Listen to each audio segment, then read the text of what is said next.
नमस्कार।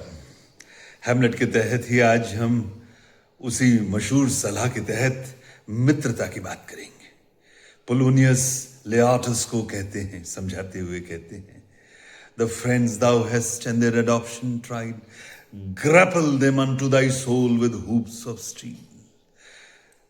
नए स्थान पे, नई जगह पे मित्र कैसे होने चाहिए उसको परिभाषित करते हुए पोलोनियस कहते हैं कि अगर आपने अपने मित्रों को आजमा लिया है, the friends thou hast and their adoption tried, अपने मित्रों को अगर आपने आजमा लिया है, वो अगर आपके सच्चे मित्र हैं, grapple them unto thy soul, ऐसे मित्रों को अपनी आत्मा में जकड़ के रखना।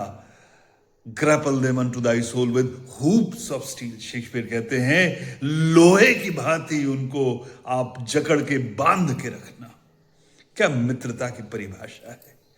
आज के जमाने में जहां हम वर्चुअल फ्रेंड्स की हम बात करते हैं, वहां वास्तविक मित्रता की तरफ मैं आप सबका ध्यान खींचना चाहूंगा।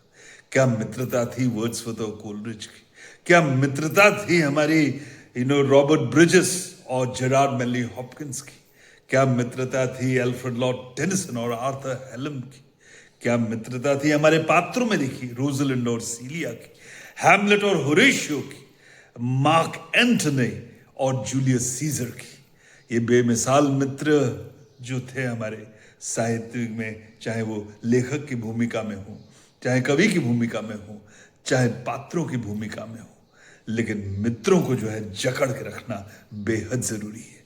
आज इसी ख्याल के साथ कि मित्रता लोगों की अमर रहे, क्या मित्रता थी हमारी दुर्योधन और कर्ण की, क्या मित्रता थी कृष्ण और सुदामा की।